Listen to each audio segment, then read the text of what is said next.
Our second workshop will be presented by Roxanne Lorelia and Ornella Nanushi.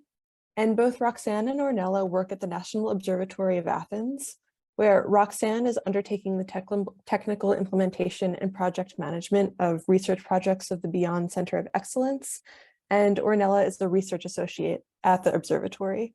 And both are using Earth observation data to ensure the resilience of agricultural landscapes. So please welcome Roxanne and Ornella, who will present the workshop, Earth Observation and Machine Learning for Agroecological Applications. My name is Ornella Nanushi, and together with my colleague, Roxanne Lorelia, we are going to present today the workshop related to Earth observation and machine learning for agroecological applications.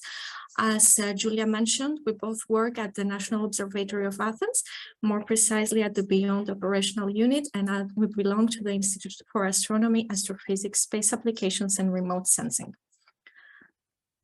Let's take a look at this slide. I'm pretty sure to most of us it strikes a little bit as a painting that we could probably see to a modern art museum or to somebody who is a collector, maybe. However, as I say in the caption, this is not modern art. This is a result of remote sensing and machine learning and Earth observation. More precisely, what we see here is images of fields which have been overlapped by a colorization. And what does that colorization stand for? The different colors, they stand for different crops. And we see red, blue, yellow, and etc. How we managed to obtain this result using machine learning, remote sensing, and Earth observation. But first of all, let's start by precising what exactly is machine learning. Machine learning is a sort of subset of artificial intelligence, which consists of statistical models developed in terms of software. And these models actually improve with experience. And what do we mean by experience? We mean that the procedure of learning is achieved using data. The more data we have, the better the results. Now let's focus a little bit on image 2. Let's say that we have at our disposal the set of the data. We will divide the data set into training, validation, and testing. We will use the training data in order to help our model uncover some existing patterns. And we will provide the validation data in order to fine-tune our model and choose the better parameters, which are optimal for our cases. This process is iterative, and once we are content with that, we're going to feed the test data to our model, which is actually the new unseen data, and we are going to obtain the final prediction and then proceed by evaluating the model by comparing if we have the real data with the results that we had from our algorithm.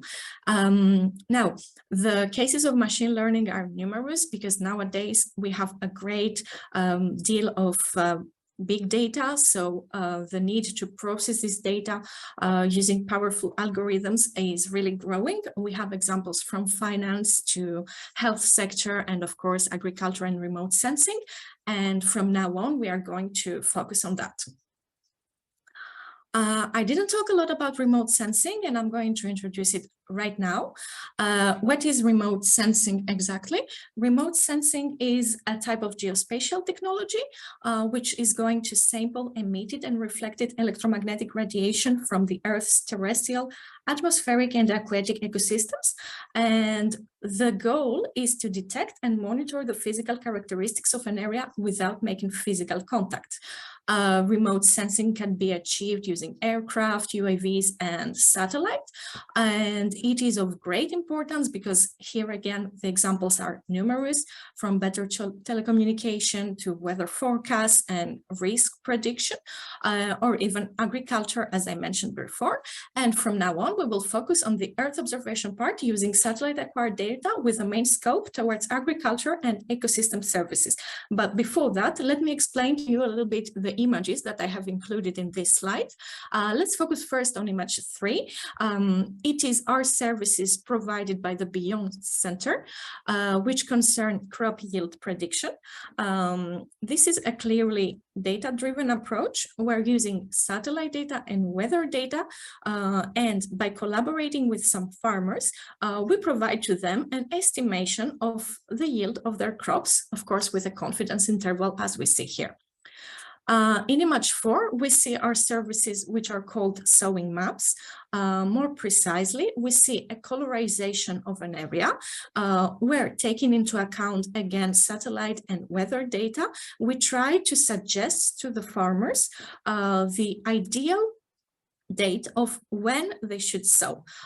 We have the colorization in green, yellow, and red, where green indicates very good sowing condition, yellow average conditions, and of course the red one very bad condition. Okay, this service has been leveraged further by causal AI developed by some other colleagues of us, and we have conducted research and we have concluded that the farmers that listened to our suggestions, they had a significantly better crop yield.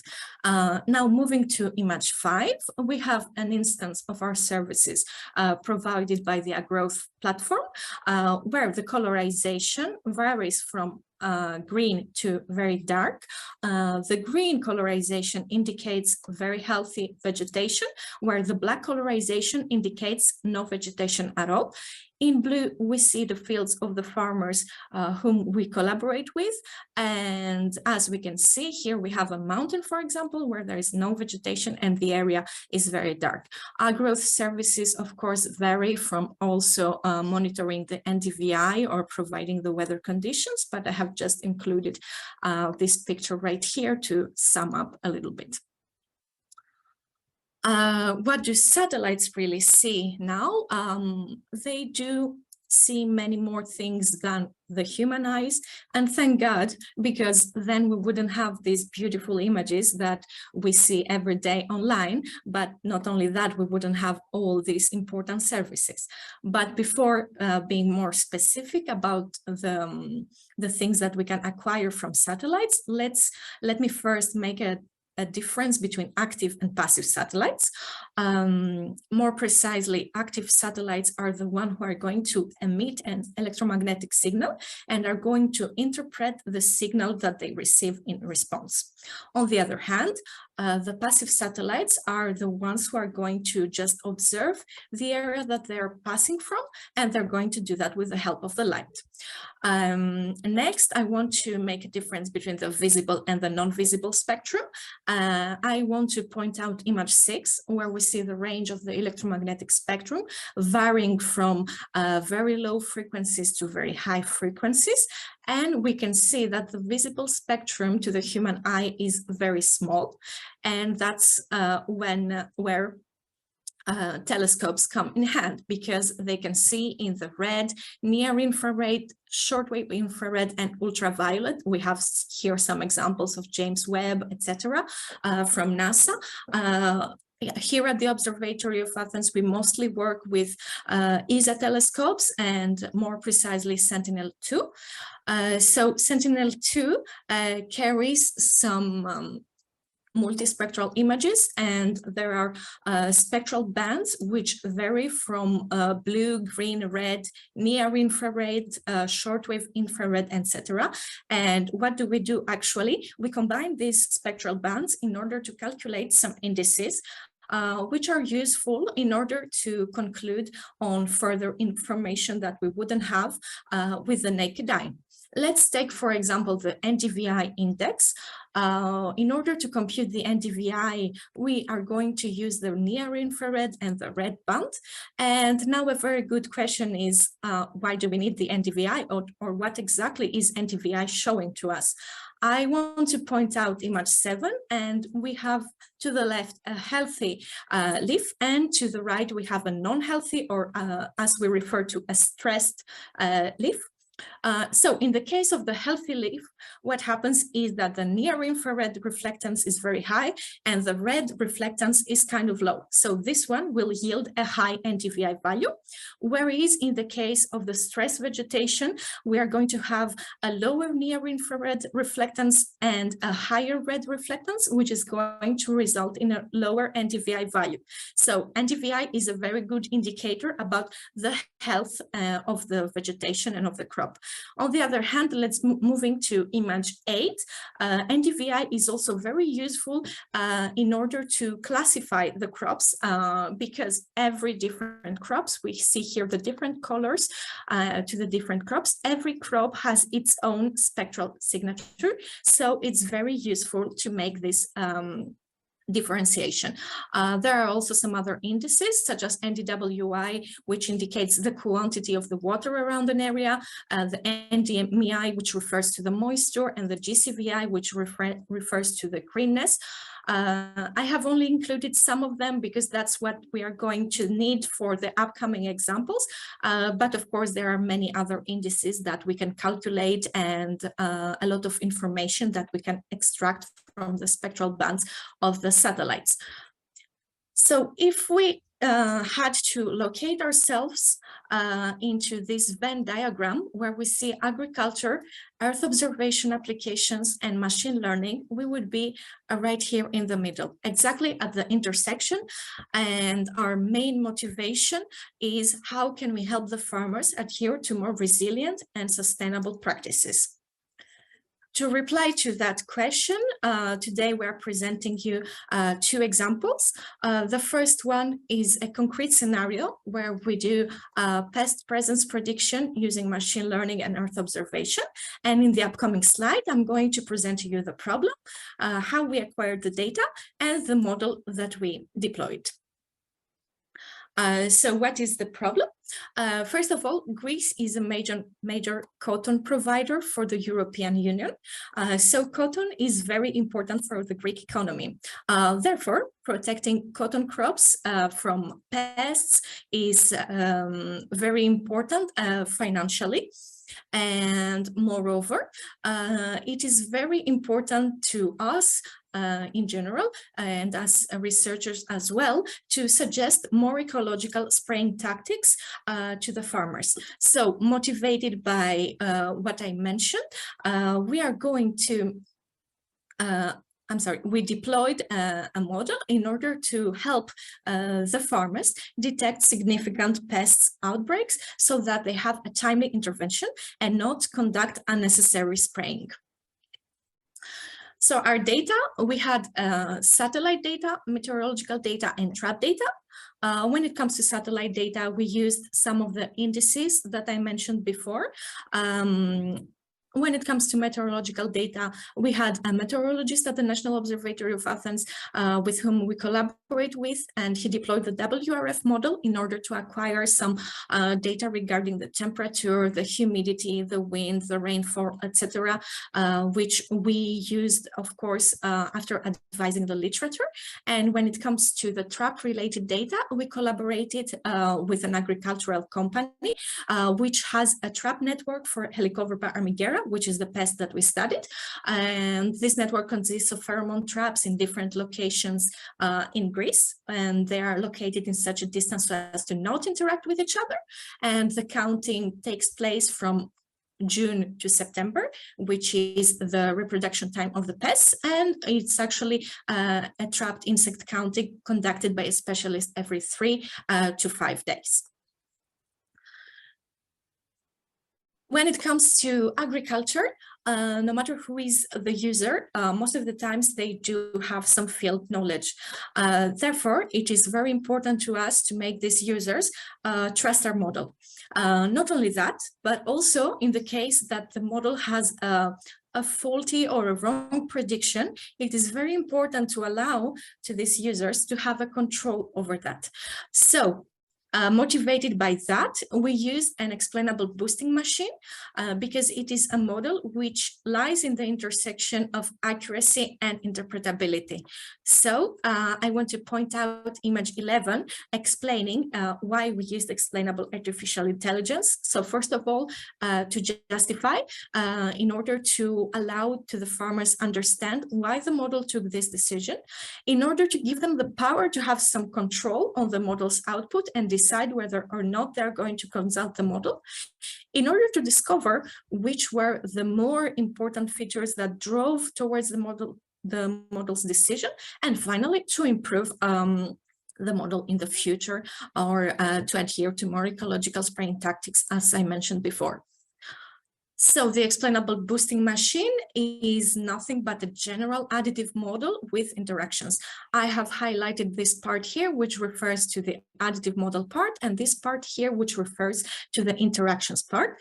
And how does this model learn exactly? Every feature function fi is learned using a round-robin training, as portrayed by image 12. So what is being done actually is that many shallow decision trees are used, and we train using feature 1. We update the residuals using gradient updates, and then we train on feature 2, feature 3, and so on. Enough with the slides. I think it's code time, and I'm going to show you the experiments and the results of our methods into Google Colab, so as to not bore you with just slides and blah, blah, blah. So I will stop sharing my screen and I will share my Colab. Sorry for that.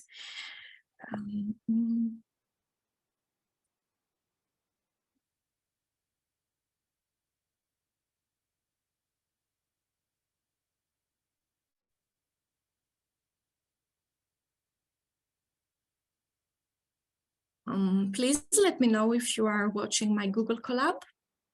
Okay, so there are some sections that I'm going to quickly run through, because after the workshop, I'm going to provide to you the code and the Google Colab, so you can have all the time to read it. First of all is the first part where we import all the necessary libraries. In the section 2, I describe how we are going from the initial data towards the final data set, explaining how we transform the meteorological data and what calculations we did, as well as the satellite data, including the formulas of some indices, which I didn't have the time to present, and explaining what each index helps us understand and what it indicates. Also a bit of trapezoid rule, which was used for the transformation of the satellite data. And when it comes to trap-related data, I want to point out this function transform labels, where what we did exactly is we took the actual trap catches and we make a discrimination whether they were higher or lower than 10, and we binarize them. More precisely, if we have more than 10 insects, we turn that into 1, where we try to indicate that more than 10 insects, it is a significant pest presence. And if we have less than 10 insects, it is a non-significant pest presence. So we turn that into pest absence. Of course, we standardize the data in order to have them on the same range. In section 3, we have the problem formulation, where what we are trying to do actually is having the trap catches, the satellite data, and the meteorological data. We're trying to find a classifier, such as for any trap, to predict the onset of harmful presence of bollworm population that will in turn signal the time for intervention. In section 4,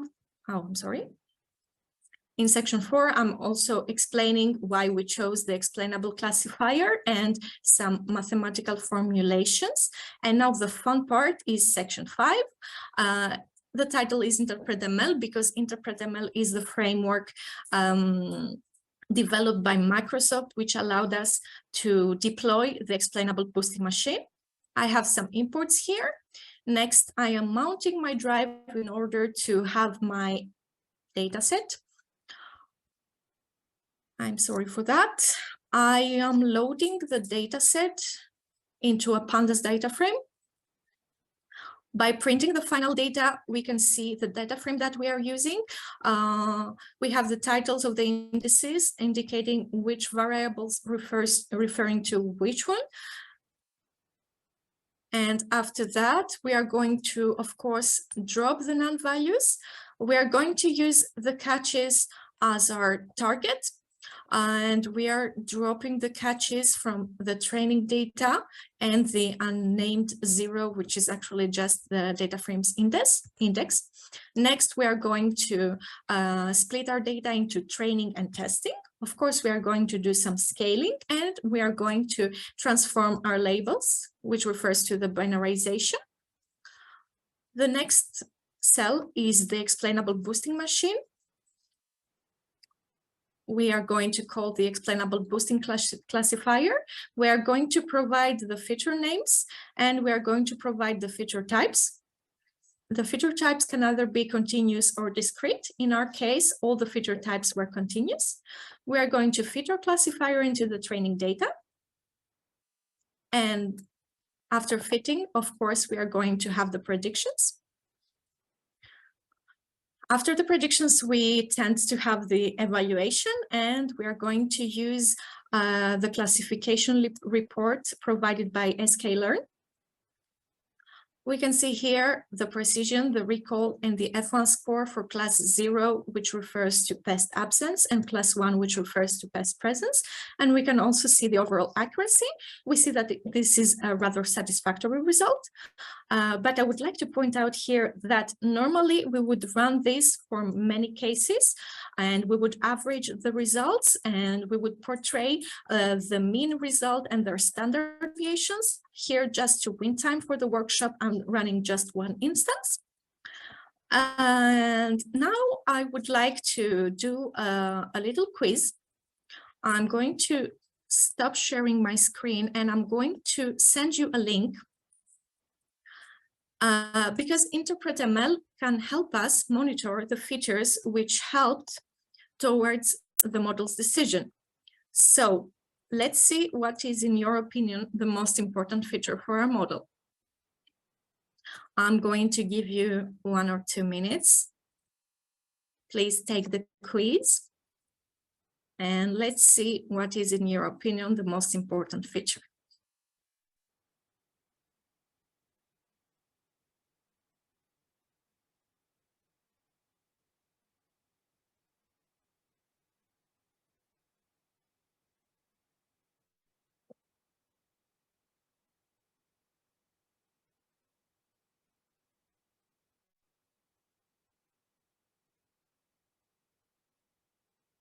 I'm going to wait a little bit.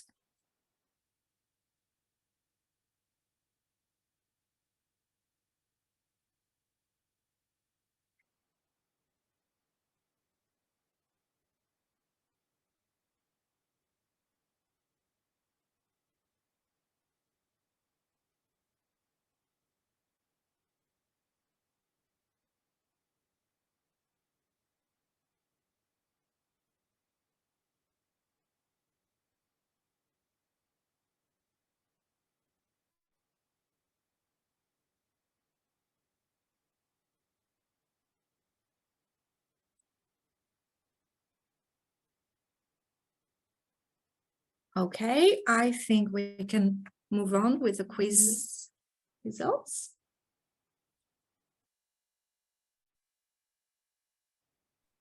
We could wait a bit because some didn't have time to fill in the quiz. Okay, thank you, Roxanne.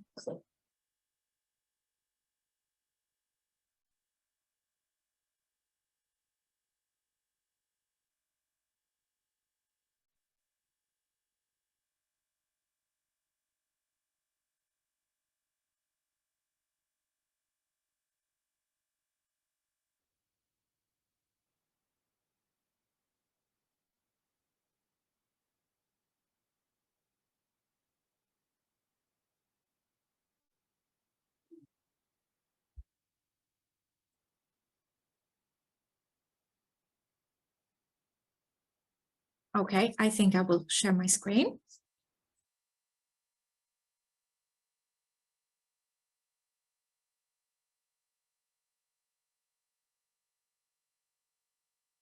Do you see my screen? Yes. Okay, so I see most of you replied weather features, satellite features, and trap catches. I think I forgot to mention something while talking about the features.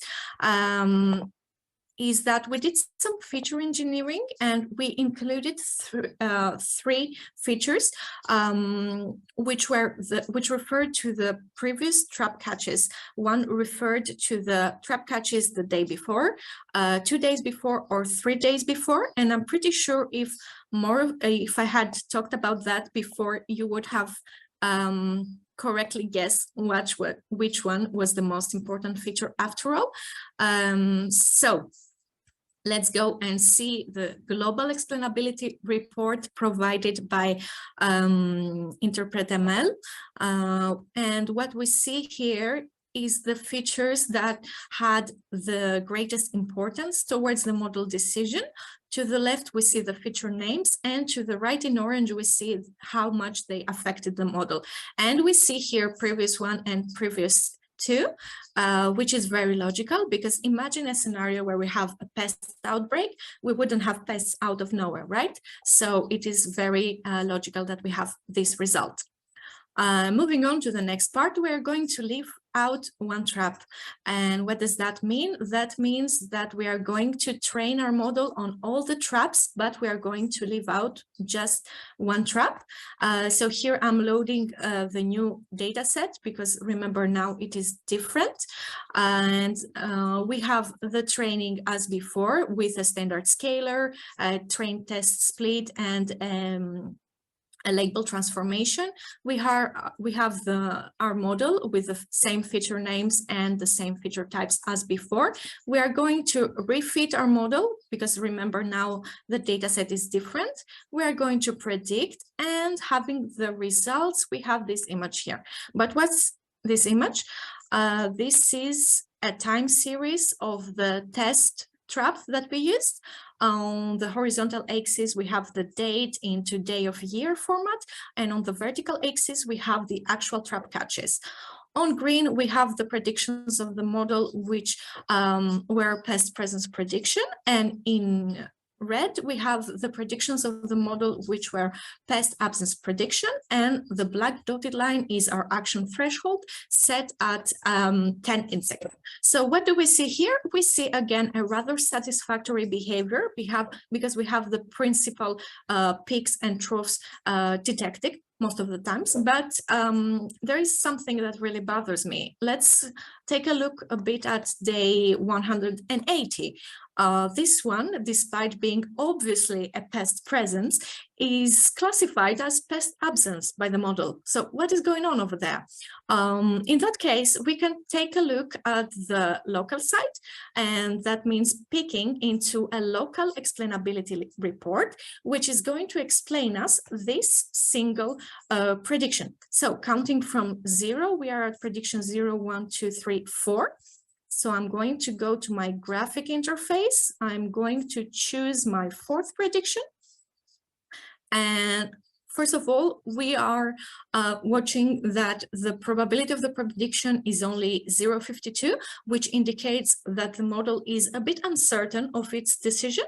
And let's look a little bit at this graph. In orange, we have the features that drove the model towards pest presence, and in blue we have the features that drove the model, that would have driven the model towards pest absence. And in orange we see here the interaction of the greenness index with the previous 3 catches. Let's go back to the image and see the previous 3 catches. 1, 2, 3, it is indeed pest presence, and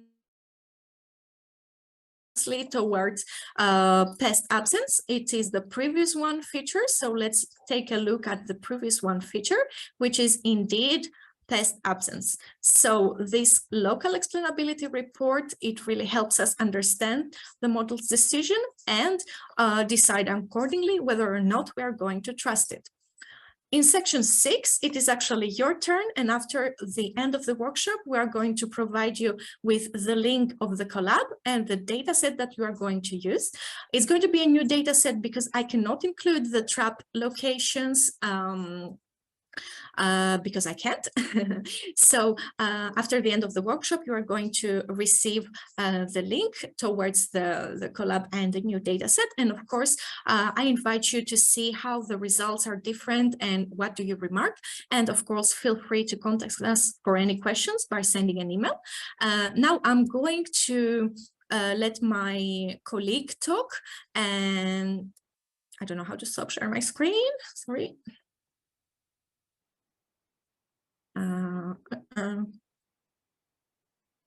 Wait. I'm sorry.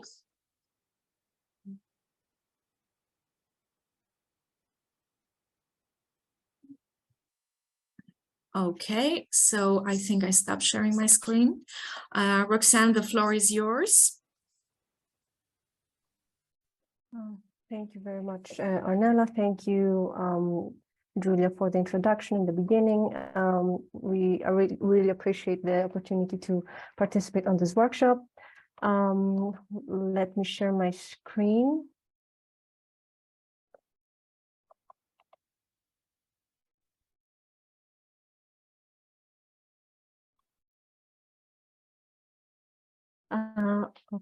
Okay, so again, I would like also to thank Ornella for the really elaborate introduction on machine learning and Earth observation, and with her more applied science, let's say applied data science for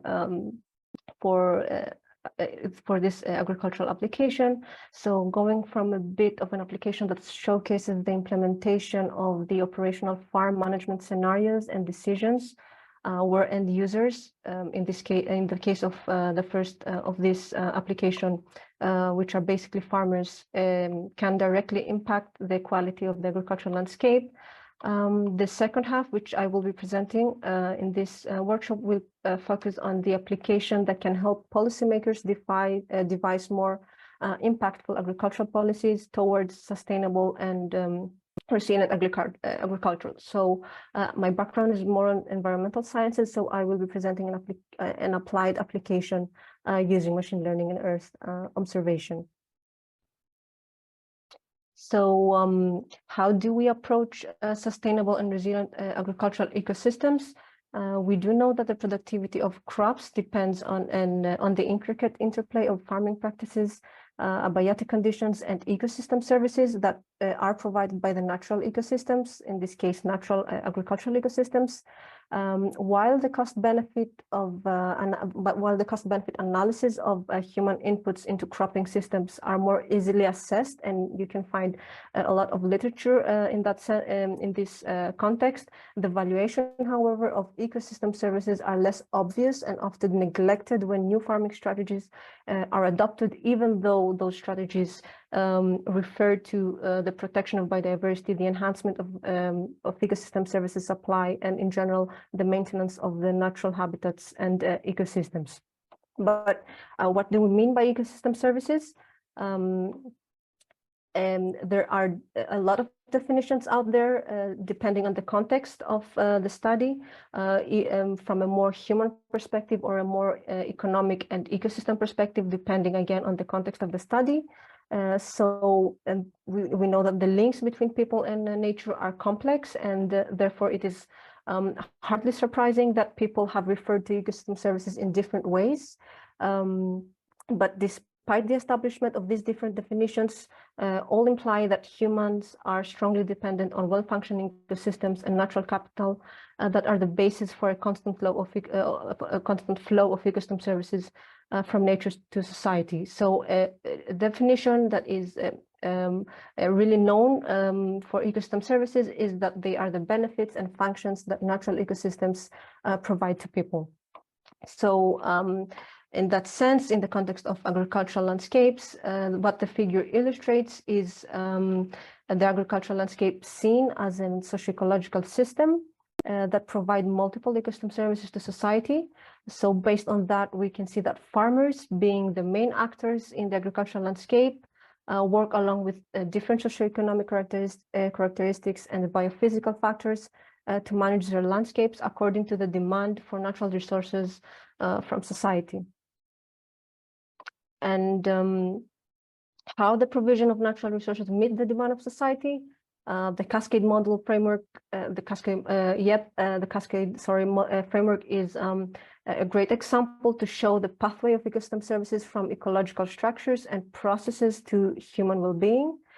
So the model suggests that in order to understand the relationship between people and nature, we need to identify both the functional characteristics of the natural ecosystems that give rise to these services and the benefits and values that they support.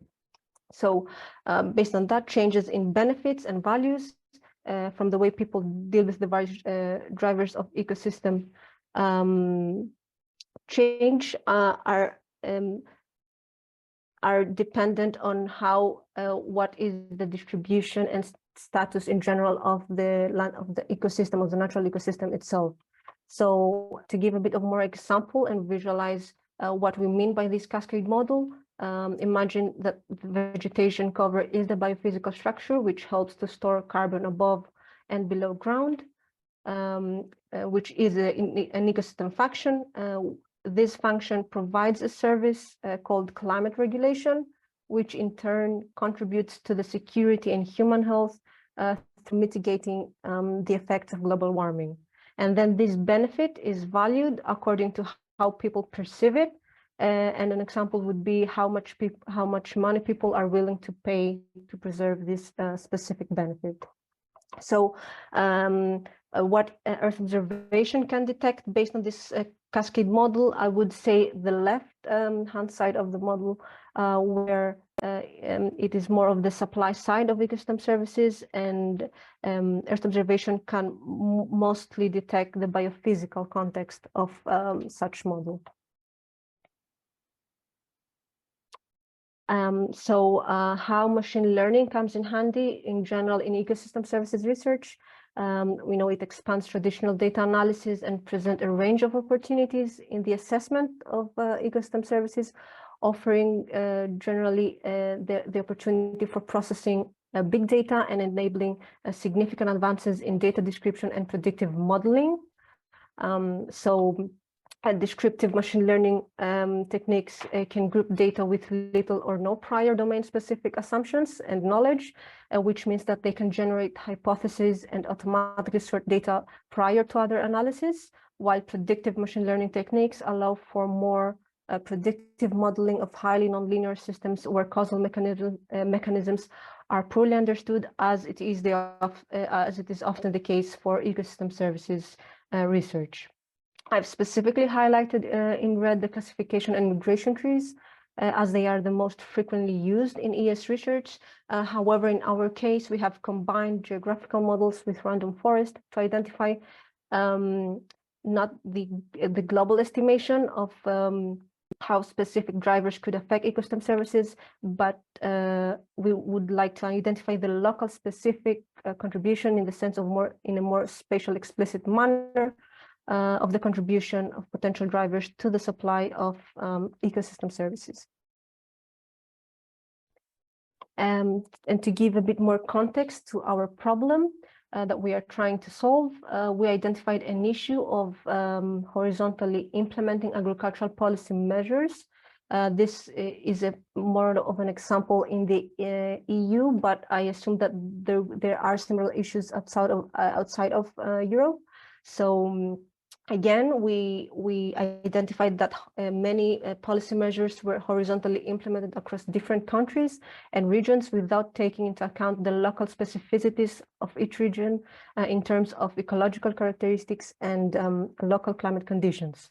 So what we need to do is to, based on these policies, in or out of the EU, we need to enhance the contribution of agriculture to environmental climate goals, providing a more targeted support, and then translating scientific knowledge into more actionable advices that will enable policymakers to adapt more local measures based on the local conditions of one's region, and this will provide them a greater flexibility for policymakers to design sustainable and resilient agricultural policy strategies.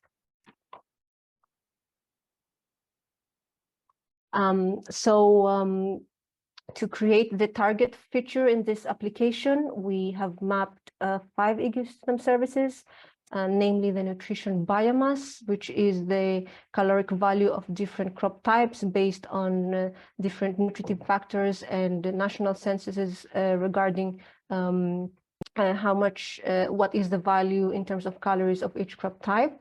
Then we have the capacity of the agricultural landscape to prevent erosion processes and regulate local climate conditions. We used also a functional diversity index as a proxy of biodiversity support. And of course, since we are studying agricultural landscapes, agricultural productivity is a really important component when studying the overall sustainability of agricultural systems. So for this, we have mapped the pollination ecosystem service. I'm sorry. So you could see on the right side a bit of what data sets, including Earth observation, have been used and inputted to the different quantification methods for each specific ecosystem service. On the other side, on the potential explanatory variables of the supply of ecosystem services, we have exploited a series of crop type maps based on what the farmers had declared to the respective reporting agricultural body. So based on those maps, we created a set of potential explanatory variables representing agricultural management practices. Specifically 3 groups of practices: crop abundance, which is self-explanatory, the area of percentage of each crop type in a spatial unit. Then we have crop transition, which represented the transition process between 2 crop type classes. And these variables were measured using a change detection analysis for each studied year in respect to the previous one.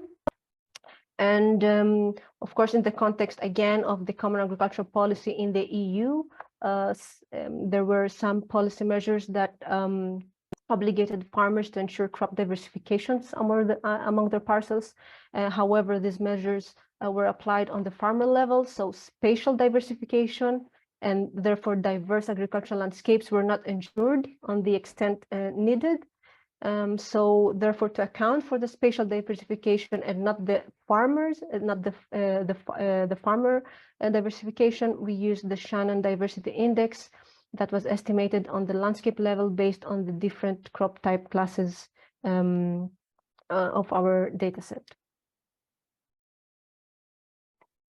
So having the ecosystem services as a target feature and the management practices as the potential explanatory variables, we tried to find their contribution to the distribution of ecosystem services by employing a location calibrated machine learning technique, which is called the geographical random forest. As I mentioned before, we have combined a geographical weighted type of regression model with the random forest algorithm. And in general, it consists of local submodels where for each location, only a specific number of nearby observations are taken into account for the calculation of the geographical random forest. So the area in which the local model operates, namely the neighborhood, we call it the neighborhood, is specified using either adaptive or fixed kernel, where for an adaptive kernel, bandwidth represents the number of nearest neighbors, whereas a fixed kernel type refers to the maximum distance from a data point. So something that I forgot to mention before is that both sets of indicators regarding ecosystem services and management practices were aggregated to a higher spatial unit, to a higher grid cell unit, to decrease a bit the computational complexity of the model, because it runs the different models on a spatial scale. So because we have a grid cell type of data set, selecting either adaptive or fixed kernel would not make any difference, but we chose in this case the adaptive kernel, so we could be able to test the different neighborhood values and select the ones with the highest performance. For this, we used a bandwidth selection function, and then proceeded with the one that had the highest performance in terms of explaining the variability in ecosystem services. So going a bit back on our target feature and what we are trying to explain. Here we have, as I mentioned previously, we have a set of 5 ecosystem services that were mapped across a 10-year period. Of course, here I have a bit of a subset of that data set. And in this sense, we can see the spatial distribution of the different ecosystem services and get maybe an idea on where specific ecosystem services have either higher or lower supply. And then potentially, again, try to visualize where potential synergies and trade-offs may occur among ecosystem services, and then adding a bit more context later with climate conditions or land use type across this spatial scale. And to get before applying the geographical random forest, we proceeded with a bit of a correlation analysis to get an idea, a global estimation idea of what we would expect if we had studied this problem as a whole, instead of taking into account the spatial variability that could happen, that characterizes our specific study region. So in this sense, we have highlighted in green the relationship between ecosystem services and specific management practices, where we can see that maybe climate regulation, as you can see, the CR abbreviation, have a positive effect with grassland abundance, which is also the case for maybe nutrition biomass and maize crops. And also maybe we have that also have that pollination is more of negatively correlated with maize abundance. So this kind of information, so to get an idea of how this information may present a bit of differences in terms of the spatial variability on this relationship, we proceeded to, as you can see on the right-hand side, on the lower right-hand side, to cluster the ecosystem services and then see how in different regions there are specific patterns of ecosystem services supply, and get an idea of how this spatial variability can differ across the different regions that are subject to maybe different local conditions and local climate conditions and other environmental parameters. So based on this information and by performing the model of the geographical random forest model, we kind of have this this final output where we are trying in the end to assess what would the possible impact of an intervention, which our case is the agricultural management practice, may have to a specific unit that is characterized by specific ecosystem services, and that region would again be characterized by specific local conditions, local environmental conditions in terms of climate or different land use types.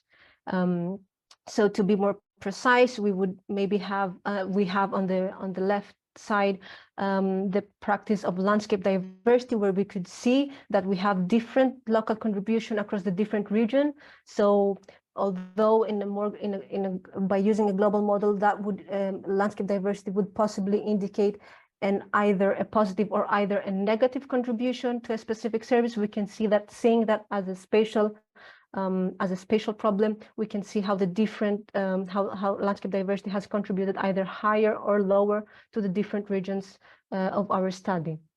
And then looking at the middle part of this graph, we can see again how this contribution of landscape diversity may differ in terms of its ability to explain the difference in the ecosystem services supply. So there we would have information on whether one management practice could be applied to a specific, if one management practice would be applied to a specific region, what would be the potential contribution in terms of ecosystem services, and therefore to the overall sustainability of the agricultural landscape. And then going a bit further on the right, we can see the different conditions in terms of, not conditions, but the different characterizations in terms of land use types. We can see in which area this landscape diversity had maybe higher contribution, then higher explainability, and what are the land use types that characterize those specific regions.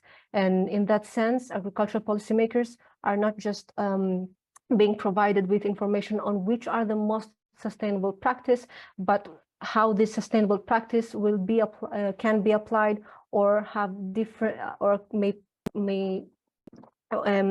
may result in different contribution on a spatial scale, and giving them a bit of a guideline on where and how to apply a specific management practice. So to give a bit on an overview of what we presented today, we tried to showcase how scientific knowledge can be implemented into practice by increasing knowledge and capacity of farmers, agricultural advisors, and policymakers to include evidence-based and local specific management practices in taking decisions, which was the case for the first application that Ornella presented, where farmers were given a recommendation on whether to apply or not a specific practice on that time point, or to wait for a future, or to wait to apply that specific practice in the future, subject to the different local and climate conditions. And then again, the application that I presented is providing information to help policymakers to design spatial policies for agriculture towards a more sustainable and resilient policy that would indeed protect and enhance the ecosystem status and biodiversity. And based on such knowledge, end users are more conscious of the impact of their actions and decisions that might seem beneficial in the short term, but can cause irreversible effects on natural ecosystems and human well-being in the future. So in that sense, how Earth observation has helped us with both our applications. We know that multiple sources generate data on the trends of nature, society, and their interaction daily at local, national, and global scales.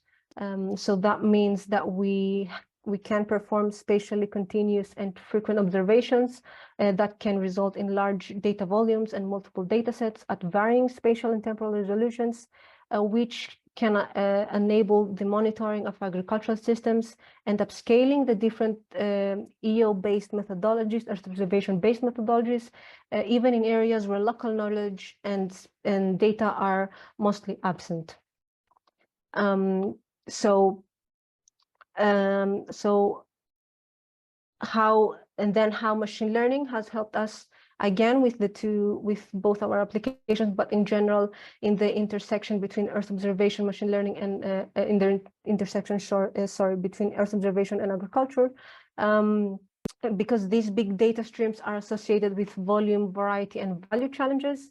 It is not surprising that conventional data processing techniques cannot address the constantly growing requirements of modern agriculture.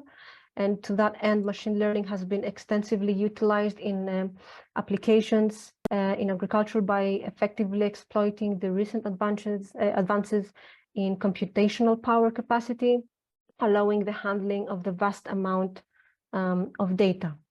And lastly, similar to the long-term versus short-term point that I mentioned previously, integrating machine learning and Earth observation facilitates a long-term benefit concept kind of idea, where it allows the user and the model to improve the knowledge about each action, leading to more long-term benefits rather than assessing a narrower window of the problem and the issue that may probably lead to false conclusions and immediate decisions. So as Ornella mentioned earlier, we will be providing the collab and the datasets for the first applications, for the first application. Unfortunately, for the second one, because it is an ongoing work, we cannot provide a code or a respective dataset. But please feel free to send me an email, send us an email, and keep you updated whether we have a more exploitable material for us to share with you. In the meantime, I have added 2 papers that you can start with by getting an idea of what is the importance of assessing possible drivers on ecosystem services, and then applying causal machine learning again towards assessing agricultural land suitability to apply sustainable management practices that would indeed support the supply of ecosystem services.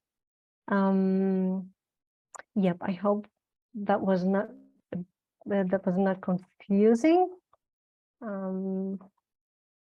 We could maybe answer some questions. Yes, yeah, please. If anyone has any questions, we would have time to answer maybe 1 or 2. So please put them in the chat. And I guess to start it off, like, what made you interested in doing this agricultural style research? It's interesting that it's kind of like at an observatory, but focused on agriculture. So I guess what inspired that for each of you? I think it's the most important thing when we are talking about data science is being able to implement our model in a more policy context that could indeed enable the implementation of policies that would have an impact, both social, economic, and environmental impact to the world in general. And the agroecological application was more of a great example on how we could provide such information, and then this information could then be translated into a more actionable recommendation system, as I said previously, for agricultural policymakers. That again, though, that policy could again impact in a way where farmers are obligated, or maybe not obligated, or more aware of what their actions could cause to the natural ecosystems in general, and again on the human well-being in general, because that would mean that that creating a more unhealthy, let's say, environment, it would indeed affect their economic and social well-being as well. Perfect. Well, thank you so much for this workshop. I think there's a question in the chat which you're free to type an answer to if you would like to. Thank you very much for having us.